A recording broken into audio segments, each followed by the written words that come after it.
안녕하십니까. 화요일 뉴스투데이 경남 시작하겠습니다. 먼저 오늘의 주요 뉴스부터 확인해 보시죠. 창원 성산구 국회의원 보궐선거에서 민주당과 정의당이 여영국 정의당 후보로 단일화했습니다. 어젯밤 열린 MBC 경남 초청 창원 성산 후보 토론회에서 후보들은 자신이 적임자라며 치열한 정책 토론을 벌였습니다. 보궐선거가 치러지는 통영 고성에선 후보자 모두 조선업과 관광업 제도약을 위한 공약으로 유권자 표심을 공략하고 있습니다. 경남 지역 44개 학교에서 성면이 검출된 위치를 누락한 채 부실한 성면 지도를 작성한 것으로 확인됐습니다.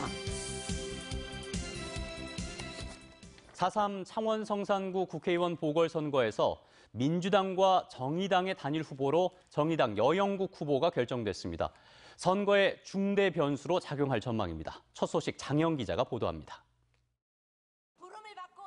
더불어민주당과 정의당이 이틀 동안 실시한 여론조사에서 정의당 여영국 후보가 단일 후보로 결정됐습니다. 정의당 민주당 단일 후보로 확정되었음을 시민 여러분들께 보고드립니다. 여 후보는 전통시장을 돌며 단일 후보 보고 인사를 했습니다.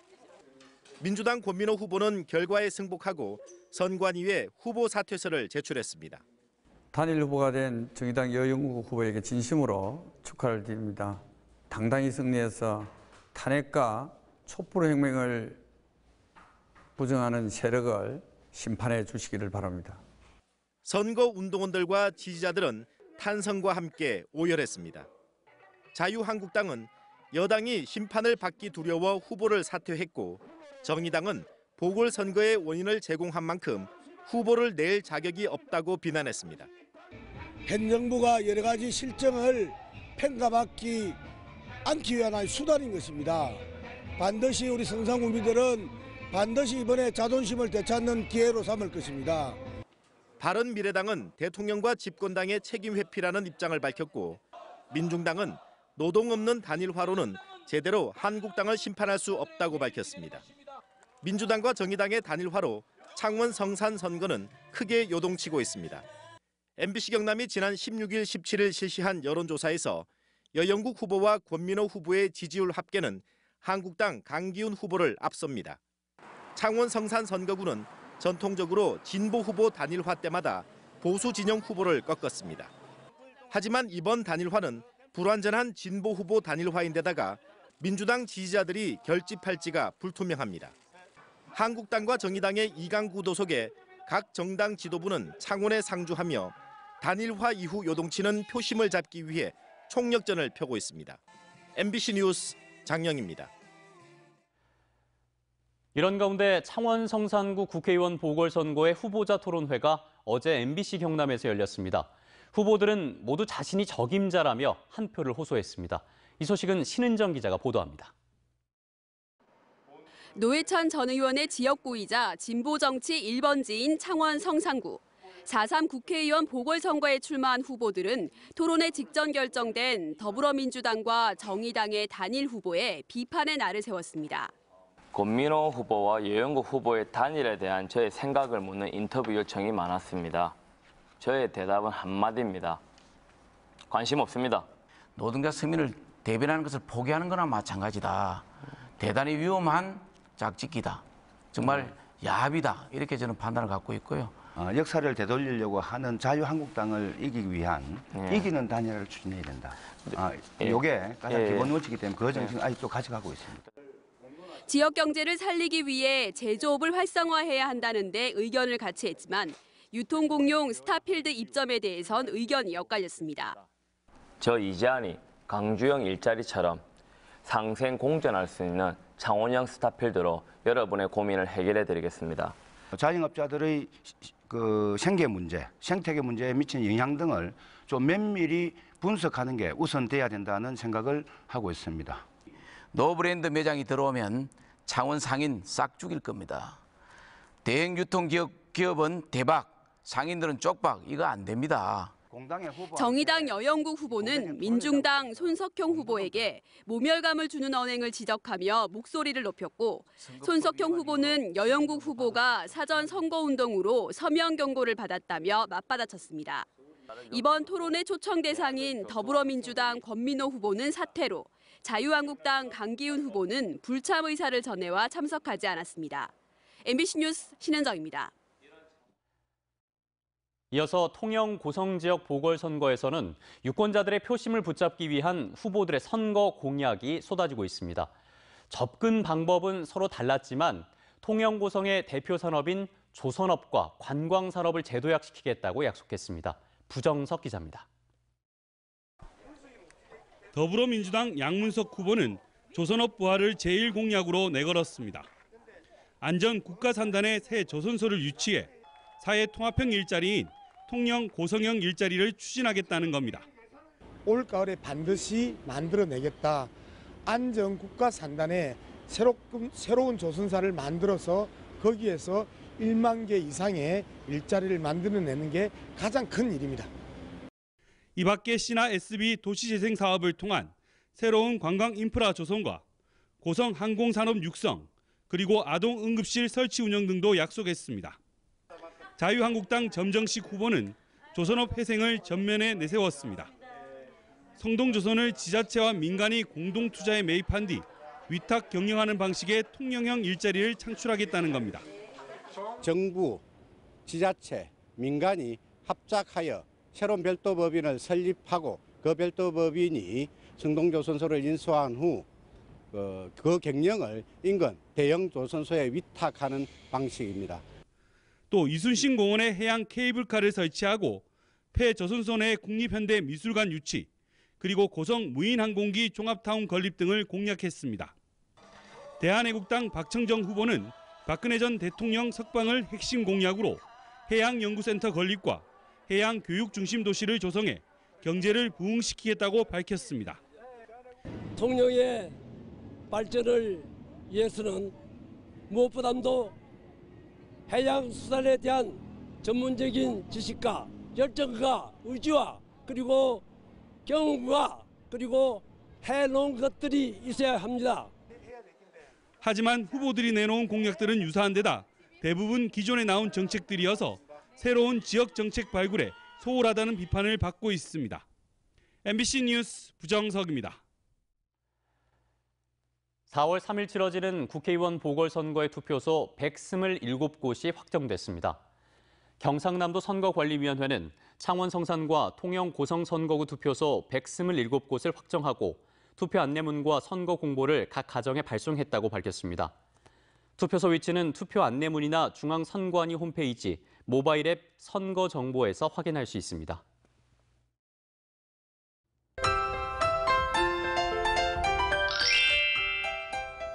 오늘 외출하실 때 마스크 꼭 챙기셔야겠습니다. 경남 지역 미세먼지 농도 나쁨 수준까지 올라가겠는데요. 여기에 건조함까지 더해지겠습니다.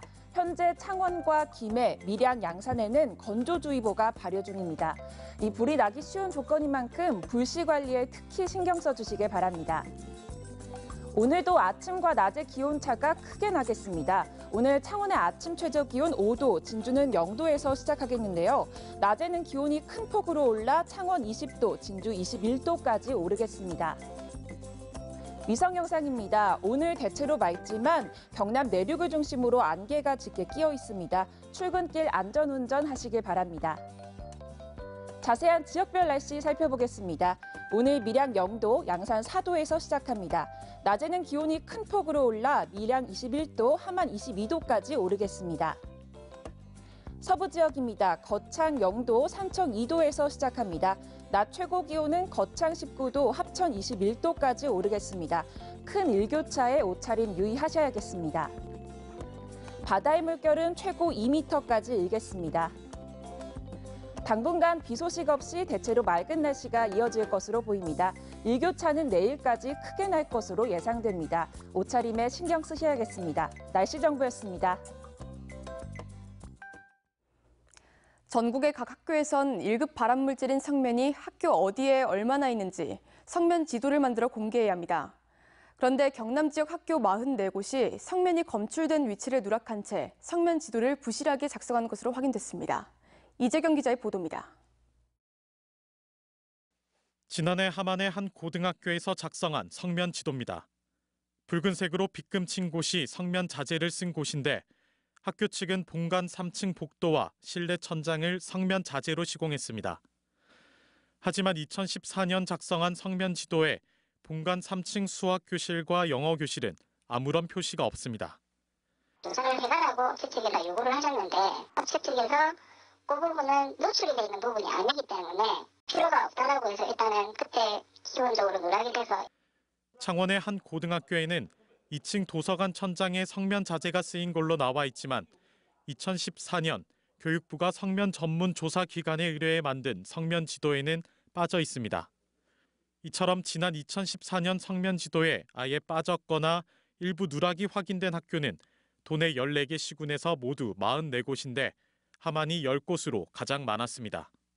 교육부 부실 조사 이후 감사원 지적 사항을 통보받은 경남교육청이 지난해 전수 조사를 한 뒤에야 확인한 곳들입니다. 하지만 이마저도 완벽하지 않은 만큼 교육청은 무성면 학교 인증을 받은 곳도 전면 재조사하기로 했습니다. 무수면 인증을 받은 학교도 포함하여 전면 재검증할 계획이며 재점검 후 교육부에서 추가 3중 검증을 연내 실시할 계획에 있습니다. 문제는 2014년 당시 조사기관이 부실하게 성면 지도를 만들고 교육청이 이를 방관하는 동안 학생들이 1급 발암물질인 성면에 무방비로 노출됐다는 겁니다. WTO 산하 국제암연구소에서 1급 발암물질로 지정을 되었습니다. 그런데 그만큼 학생들이 사용하는 공간에서는 더 침투하고 더 위협적이기 때문에 엉터리 성면 조사로 인한 피해는 결국 모두 학생들에게 돌아가고 있었던 상황. 이제는 성면의 위험에서 벗어날 수 있도록 교육당국이 철저한 대책을 내놓아야 할 때입니다. MBC 뉴스 이재경입니다. 창원 봉암유원지 특혜 의혹이 정치권 로비 의혹으로 번지고 있습니다. 예식장 허가를 받기 위해 정치권 실세에게 거액을 전달하려 했다는 폭로가 나왔는데 관련자들은 사실 무근이라며 반발하고 있어 검찰이 어떤 결론을 낼지 주목되고 있습니다. 정영민 기자의 보도입니다. 봉암유원지 예식장 허가 과정에 로비가 있었다는 시점은 5년 전인 지난 2014년 3월. 박근혜 전 대통령 후원회장이던 김치롱 씨는 당시 창원시 의원이던 A씨가 현 예식장 대표로부터 받은 현금 1억 원을 자신에게 전달했다고 폭로했습니다. A씨가 봉암유원지에 예식장과 실내 골프장이 들어설 수 있도록 힘써달라고 했다고도 주장했습니다. 인허가에 대해서 허가 받을 수 있도록 중앙에서 힘을 좀 써달라. 김 씨는 이 돈을 당시 정권 실세이던 정치인 B 씨에게 전달하려다 거절당한 뒤 A 의원에게 돌려줬다고 주장했습니다. 이에 대해 A 의원과 예식장 대표는 김 씨를 만난 적도 돈을 주고받은 적도 없다면서 사실 무근이라고 반박했습니다. 내가 돈을 받을 일도 없고 자기가 무슨 힘이 있어서 자기한테 로비를 하겠습니까? 소질로 쓰네. 로비를 해석하는 거는 얼도 당도 안 하는 이야기 아니겠습니까? 허가를 받기 위해서 돈을 주고 로비하는 건 힘은 없습니다. 앞서 경남시민주권연합은 올 초 김 회장의 진술을 토대로 예식장 대표 등 6명을 검찰에 고발했는데도 3개월째 피고발인 조사가 이뤄지지 않고 있다며 검찰의 공정하고 철저한 수사를 촉구했습니다. 이에 대해 검찰은 제보자가 제출한 증거 자료에 대한 검토를 이미 마쳤고 혐의를 입증할 추가 증거 자료를 확보하는 대로 피고발인에 대한 수사도 진행하겠다고 밝혔습니다. MBC 뉴스 정영민입니다. 경남교육청이 전국에서 처음으로 교권을 보호하기 위한 교육공동체 교권보호선언을 발표했습니다. 이에 맞춰 교권에 대한 행정적, 재정적 지원을 강화하기 위해 교권보호지원센터도 문을 열었습니다. 서창우 기자입니다. 전국에서 올해 2월 말 퇴직을 신청한 교사는 6천여 명으로 2년 전보다 1.5배가량 늘어난 것으로 나타났습니다. 이들의 절반 이상이 교권 하락과 생활지도의 어려움에 대한 대응 미흡을 꼽았습니다. 또 지난해 경남에서 발생한 77건의 교권 침해 가운데 폭언과 욕설이 절반 이상을 차지하는 것으로 나타났습니다. 교사들의 대규모 명퇴는 결국 학교 교육력을 하락시키고 그것은 곧 학생들에게 피해가 고스란히 돌아갈 수 있는 부분입니다. 여기에 학생의 권리를 광범위하게 보장해주는 학생인권 조례안을 최근 경남교육청이 입법 예고하면서 교사들의 교권 침해를 우려하는 목소리가 나오고 있는 상황. 실제로 지난 2010년 전국 최초로 학생인권 조례를 시행한 경기도교육청은 교권 침해가 무려 13배나 늘어난 것으로 나타났습니다. 이에 따라 경남교육청은 교육은 상호 존중과 배려의 문화가 뿌리내릴 때 가능하다는 내용을 담은 교권보호선언서를 전국에서 처음으로 작성했습니다. 또 교권 침해 예방과 피해 교사 치유와 복귀를 돕는 교권보호지원센터도 문을 열었습니다. 교직원 행복버스를 운영해서 이제는 찾아가는 교권 상담, 치유 서비스까지 함께할 그럴 준비를 하고 있습니다. 경남교권보호지원센터가 경남교육청의 학생인권 조례 추진으로 교권이 침해될 수 있다는 우려를 잠재울 수 있을지 주목됩니다. MBC 뉴스 서창우입니다. 내고장 소식 알아보겠습니다. 고성 행복교육지원센터 개소식이 오늘 오전 11시 고성 행복교육지원센터에서 열립니다. 농축산물 가격 안정기금 기탁식이 오늘 오전 10시부터 합천군청에서 진행됩니다. 남해와 하동의 우호 교류 협약 행사가 오늘 오후 6시 남해군 아난티 리조트에서 진행됩니다. 한국승강기안전공단 승강기안전기술원 개원식이 오늘 낮 12시 거창군 승강기안전기술원에서 열립니다. 최정호 국토교통부 장관 후보자가 국회에서 열린 인사청문회에서 국무총리실에서 김해 신공항 건설 중지가 내려지면 그 결정을 수용하겠다고 밝혔습니다. 최 후보자는 총리실에서 신공항 건설 중지를 지시할 수 있는데 수용하느냐는 질문에 정부조직법을 당연히 따르겠다며 김해 신공항 건설을 계획대로 추진하는 게 합리적이라던 기존 입장을 바꿔 부울경 검증단의 검증 결과를 면밀히 살피겠다고 덧붙였습니다. 경상남도가 올해 서민 의료복지 4개 사업에 약 4억 2천만 원을 투입해 마산의료원을 서민 공공병원으로 육성한다고 밝혔습니다. 경상남도는 서민층 진료비 부담을 덜기 위해 저소득층과 여성농업인의 진료비나 종합건강검진비를 1인당 연간 50만 원 범위 안에서 지원하기로 했습니다. 또 찾아가는 농어촌 무료 검진 사업은 기존 24개 지역에서 올해부터는 33개 지역으로 확대 시행합니다. 경남환경운동연합은 어제 도청에서 기자회견을 열고 창녕 대야 재해위험 정비 사업의 환경 영향평가가 부실하다며 창녕군과 낙동강 환경청은 왕버들 군락지인 대북늪의 보전 방안을 마련하라고 촉구했습니다. 이들은 주요 사업인 제방축조공사가 대북늪을 가로질러 생태를 단절시키는 형태로 계획되어 있지만 소규모 환경 영향평가에선 해당 공사가 대북늪의 경계 주변에서 이뤄지는 사업처럼 왜곡되어 있다고 지적했습니다. 진주시 의회가 집행규칙을 위반해 업무 추진비를 사용했다는 MBC 경남의 보도와 관련해 정의당 진주시 의원회가 경상남도에 감사를 촉구했습니다. 정의당은 어제 진주시청에서 기자회견을 열고 진주시 의회의 업무 추진비를 공개하는 조례를 제정하는 것은 물론 경상남도의 감사로 잘못된 업무 추진비 사용 관행을 바로잡아야 한다고 주장했습니다. 경남의 학교 중 시설물 안전등급상 재난위험시설로 분류되는 D와 E 등급을 받은 학교는 5개 학교 7개 동으로 조사됐습니다. E등급은 남해 상주중학교 본관과 남해초등학교 본관 및 후관 등 3개 동이며 D등급은 마산제일여중 본관과 구관, 마산제일여고 신관, 통영 충렬초등학교 등 3개 학교 4개 동입니다. 이들 학교는 철거를 준비 중이거나 계획하고 있으며 충렬초등학교는 안전등급 재심의를 앞두고 있습니다.